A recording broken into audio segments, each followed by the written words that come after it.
Hey guys, what's going on? This is Brian Martin here with your daily Manchester United news show. Sorry, I'm a few minutes late here. Lost track of time. So, big question. Are we back? Are we back? I don't know. You tell me what you think. But I will tell you this. You should feel good. I feel good. We should all feel good this morning after that win, after yesterday's result. Is this a turning point for Manchester United? Again, let me know what you think in the chat. Anyway, before we get started, please like, share, and subscribe. We've got 1,032 followers, subscribers here. Please join that number. Trying to build a community here. Anyway, enough of that. Let's get into it. So, again, solid performance yesterday. The positives, I would say, better intensity. I credit Mason Mount with this. His goal was obviously important, but I think the intensity that he brought was just as, if not more important. You can see that just, you know, permeate throughout the team. There was a lot more intensity yesterday. Um, Mason Mount had this to say. He said, being at home, coming off obviously a difficult result, I think it was so important for us to start sharp. Uh, it was that was something that we obviously spoke about in the dressing room. He says, I see myself as bringing a lot of energy into the team and setting off the press at times, being a bit of a catalyst going forward. Now, Mount definitely did that. I definitely applauded the inclusion of Mount in the starting 11. Um, and I've been a Mount critic at times, but again, like, I happily eat my words if I am wrong here on this channel. And yeah, it was smart to start Mount, and obviously, it paid dividends. But again, what he brings that's so important is that bit of intensity, that bit of urgency that Ruben Amorim, said that we were lacking and missing. So maybe things are coming together there. So again, maybe, just maybe we're starting to look like we are somewhat back. Um, we had more shots, I feel like, on target. Let me actually pull up what exactly our shot count was. Yeah, so we had 15 shots, 6 shots on target.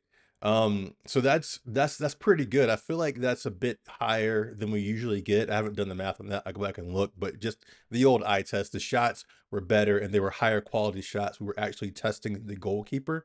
So again, I think having that intensity and just, we looked better on the counter. And this is something I kept harping on. You, if you've watched me, I've kept talking about this. I kept saying our counterattack looks a mess, but yesterday it looked a lot better. It was sharper, and that resulted in us getting off better shots against the Sunderland keeper. And obviously, we got our 2 goals, right? So, I have to credit Amram with that. I have to credit the team with that, of course, for improving on that.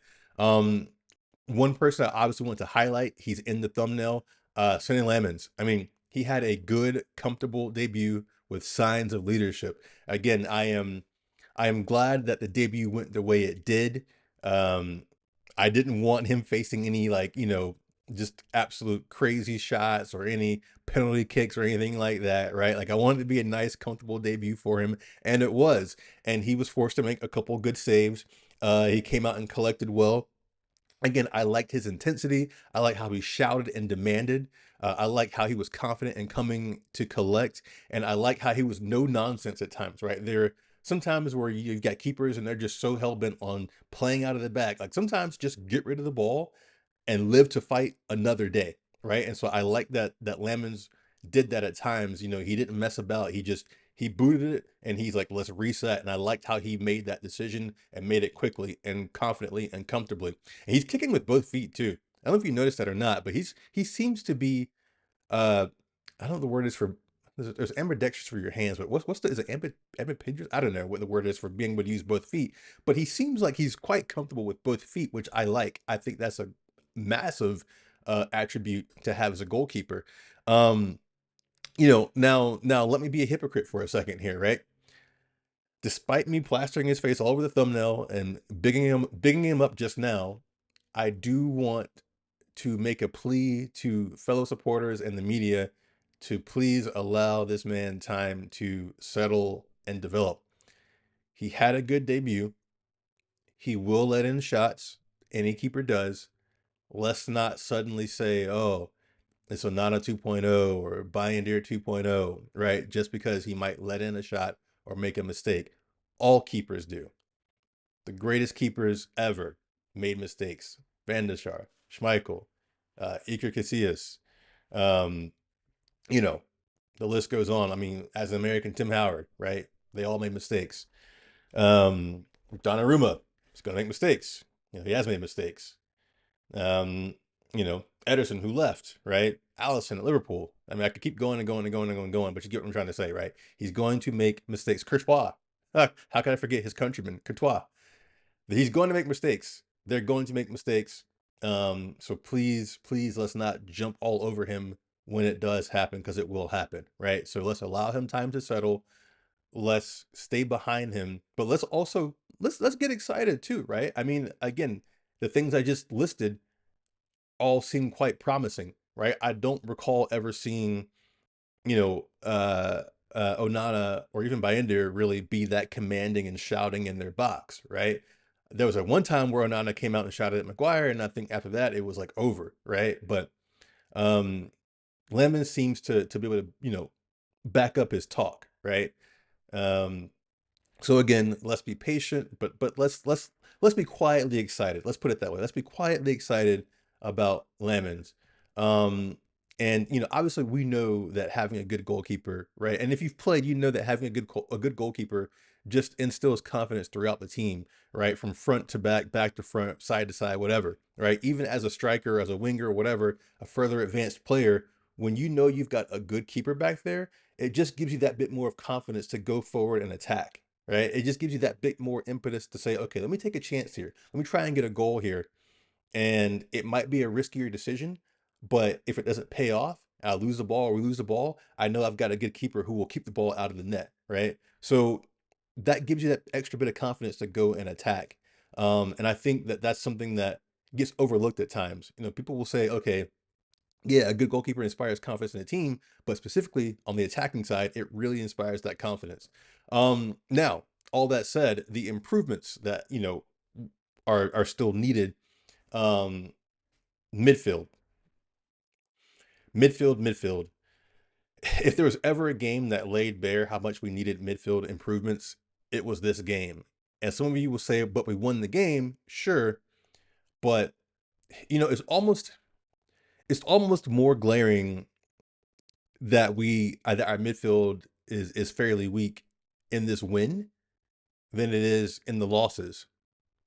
In the losses, you can kind of, you can say there was this or that or blah, blah, blah, blah, but when your midfield is weak and you win, it just seems that much more of like an obvious hole.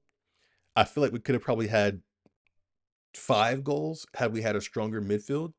Um, And this isn't directed at any one person. This isn't directed at just Bruno or just Casemiro or just you know uh, Manu or whatever, right? It's not just directed at them. It's as a whole. We just need midfield reinforcements, midfielders with legs who can get back and forth, side to side on the pitch, who aren't afraid to take longer shots, things like that, right? So it really laid it bare because in some ways, I do kind of feel like we got away with it a little bit, right? Despite, yes, we had the intensity, we were taking shots, we were doing this, we came out the gate, we started a little nervy, but well, yeah, we came out the gate a little bit nervy. Let me clarify my statement there. We came out the gate a little bit nervy, but after that, we got off to the races.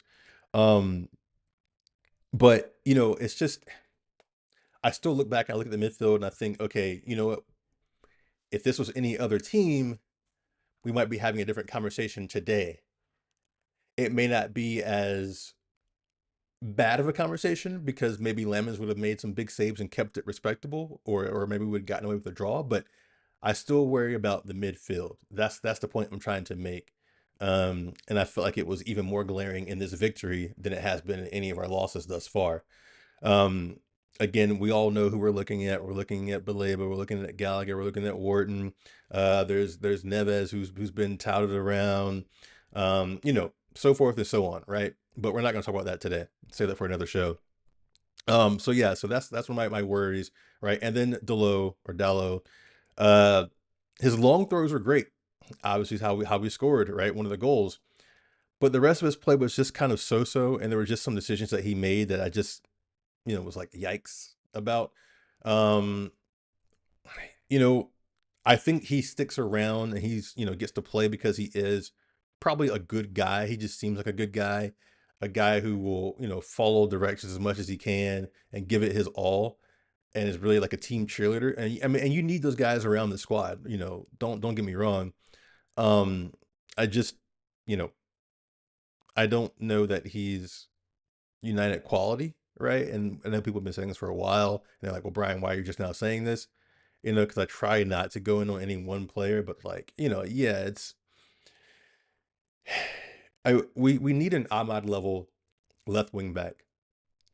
I think Dorgu could maybe get there. Delo can't get there. I think he's hit his peak. Um, and Malassi has been injured so long. It's like I remember him being a competent left back. I can't remember any like highlights from him. Um, so maybe he can come in and do a job and give Dorgu competition, but we definitely need like an Ahmad level left wing back who can attack very well, if we're going to persist with this formation and system. Um, so yeah, that's those are my thoughts on that. So now, in terms of the Amram out crowd, which is me included, put my hands up. I am part of that Amram out crowd. This has definitely quieted us, right? Again, I'll put my hands up and say I have been Eminem out for quite a while now. I have not wavered on that, but I will happily eat my words if he turns it around, because at the end of the day, I want Manchester United to be successful. So, as I said, this win definitely quiets the Amram out crowd. Uh, Again, self-admitted, which is me as well. Um, it was bold of Amram to drop Cunha, right? I thought that was a bold move, and it clearly paid off with Mount getting the goal. We're currently in 10th place. And remember, my goal for the year for Manchester United was for us to finish in top 10, right? Like, I'm not like some people who say, "Oh, we got to be back, competing for the title," right? Like, you don't go from, in my opinion, from 15th to competing for the title next season. That those are flukes when those things happen, if you ask me, right? Um, I mean, again, someone's gonna correct me, I'm sure. They're gonna say, "Oh, well, remember, the 1985 Arsenal team," or some random stat. I'm just making that up, but you know what I mean. But like, it's like, come on, like realistically, incremental improvement, right? Last season we finish, 15th or whatever. This season we try and get top 10. Then the following season we try and get top 5, right? Like we build back that way. Um, you know, Under no circumstances am I expecting us to be winning the league this season, or I mean, I might say it jokingly, but I don't seriously think we're going to win the league. I think getting back into Europe is a slight stretch, a stretch goal, as some of you have probably heard in your corporate lives. um, and yeah, so right now, as it stands at the time of streaming this live, we are in 10th place, 2 points out of Europe. Give or take, it might change again. There are some games currently ongoing, so we'll see. I think Palace is losing right now, so I think that's what kind of puts us in 10th place and 2 points out of Europe, because I think right now they occupy that fifth spot. So all that to say, you know we're headed in the right direction. All we need is some more wins and maybe a slip or two across the top. Again, Liverpool aren't looking great. We've got them next. Maybe we can surprise them after a international break. They come back. They're not so hot. They're coming back to Liverpool kind of with their heads down because they've been poor recently, and we go and we nick a draw or a win. You know, um, just thinking positively there, it could happen, right? So suddenly in 3 weeks' time, maybe we're having a different conversation. Maybe we're like, hey, look, we are now in the top 7 or 6 potentially, right? Again, my goal is for us is just to stay in the top 10 this season, and then next season go for the top 5. But who knows? And this is coming from a guy who was openly Amram out, right? I am. But again, like I said, I will happily eat my words if he turns it around. I would love to eat my words and be wrong. And yesterday was a step towards that. So I hope it continues. I really do. I really do. Because ultimately the success of the club is what matters most. So, you know, um, we could be looking at the start of a decent run here. I was waffling yesterday because I was mixed about the timing of this result, right? Part of me is like, I wish it happened sooner and we were able to build off of this momentum, with Lamens in goal and, coming out with intensity and having a positive result. Part of me is like, I wish it happened sooner. But then part of me is like, well, hey, maybe it's not so bad to, leave on this note for an international break. Everyone goes to their national teams, hopefully comes back injury free, hopefully. And, they return to Manchester United, picking up where they left off, feeling good, feeling like, yeah, okay, we won our last game together. Let's go out here and give Liverpool a go. Again, Liverpool can be had. I think it's a good time to face them when we come back. Again, they are coming off, was it 3 losses now, something like that in a row? Uh, so they're gonna go away. They're gonna come back and be like, oh man, like we're back here, and things aren't great. Our heads are down, so it might be a good time to face them. Um, so yeah, anyway, moving on. So, like I said, Liverpool in the 19th. They're currently second in the table. Again, not so great recently. As always, I'll do a match preview for that. I'll do a match watch where we get to watch the match together and discuss. And of course, I'll do a post-match discussion. Now, on to the women. So the women drew with Chelsea on Friday. That was a major, major, major statement for the statement of intent for the women for this season. Again, I cannot speak well enough about them this season. I mean, just impressive, talented. I do see where we need a few more improvements, right? I mean, anything can be improved, right? Anything can be improved. You know, anyone can be improved. Anything can be improved. So, on the women's front, we kept going down Riviera's side, the right hand side, a lot against Chelsea, and I know that's because they had Baltimore getting forward quite a bit, so she was leaving that space there. And plus, Riviera is super fast. Um, but we need to be able to go down both flanks a bit more. I want to see Sandberg get forward a bit more. Um, and then Jess Parker in midfield, as good as she is, I think last match she started trying to do a little too much, right? And so I want to see her just do what she does, but rein it in just a little bit, right? Like there's no need for hero ball just yet. So for her to rein it in just a little bit, but still do her thing. I feel like Turlin was a little bit quiet. They were kind of marking her out of the game. I think Manutd came on and changed some things pretty well, but you know, and of course, Miyazawa in the midfield just really cleaning up and doing well. But I felt like we were a bit shackled against Chelsea in the women's match. I don't know if those were words from Skinner, his instructions, or um if there was the players themselves just being wary of the fact that they're facing Chelsea, who have just been absolutely dominant in the women's game. Um, but I just felt like we played a bit nervy, and I feel like if we committed players forward a bit more, we maybe could have gotten more out of that match. There were so many times where I saw like Riviere or Sandberg or someone get the ball, and they look up into the box, and it's just Turlin and Park, um, amongst like 5 or 6 Chelsea defenders, and I'm just thinking, okay, we're never going to score crossing the ball in like this. We're going to have to go through the middle some kind of way. So yeah, I just think that maybe we need to play a bit more on the front foot, a little bit more aggressively. And again, I know it was Chelsea, so I know that there's a bit of hesitancy there, but I think that if we had kind of gone on um, and been a bit more aggressive, we probably could have got more out of that game than just a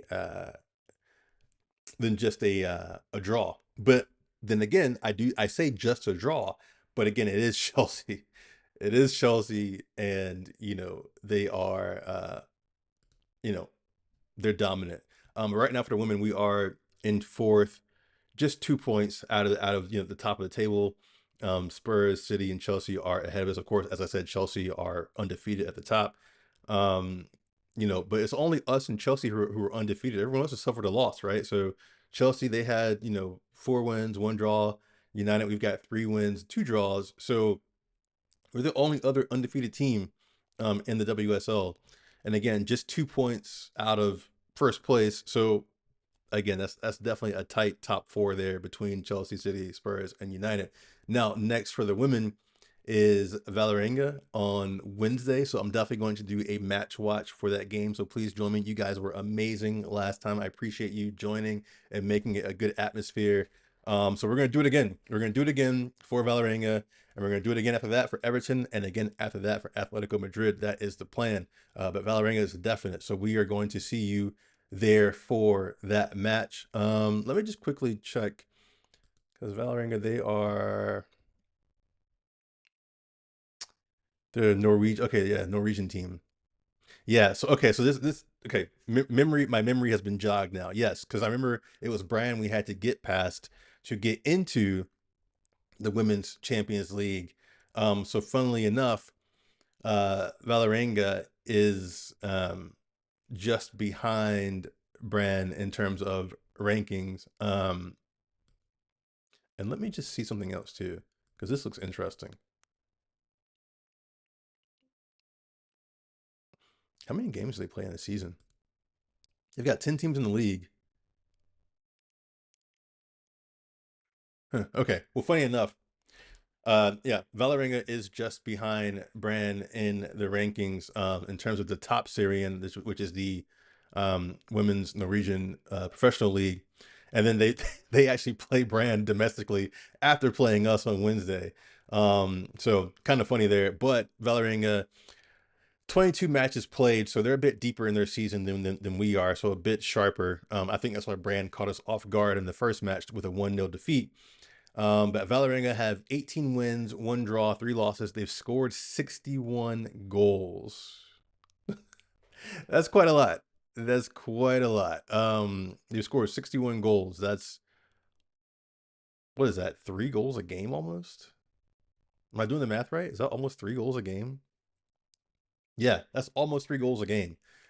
Pretty impressive. I must say they've allowed 14 goals in those 22 matches. So definitely a dominant goal scoring team. But again, I think that they could be had. I think that, you know, the top Syrian, if I'm being honest, is a weaker league. So I think Brand surprised the first time, but then when we really showed Brand who we really are the second match, which is why we beat them, I think we'll do the same with Valerenga. But again, I am covering that match on Wednesday, so please do mark your calendars for that. And yeah, I think I will leave it there. So yeah, like I said, join me for the women's match on Wednesday. And then, you know, for the men, when they're back, I will have a match preview for Liverpool ready. Obviously a big match there. And check out my other channel, Football with Brian Martin. I do other Champions League matches there for men, for women, other league matches. That's my general football channel. So check it out, Football with Brian Martin. It's in the description below. On your way out, like, share, and subscribe. And I think that's all I got, folks. So I will see you on the next one. Peace.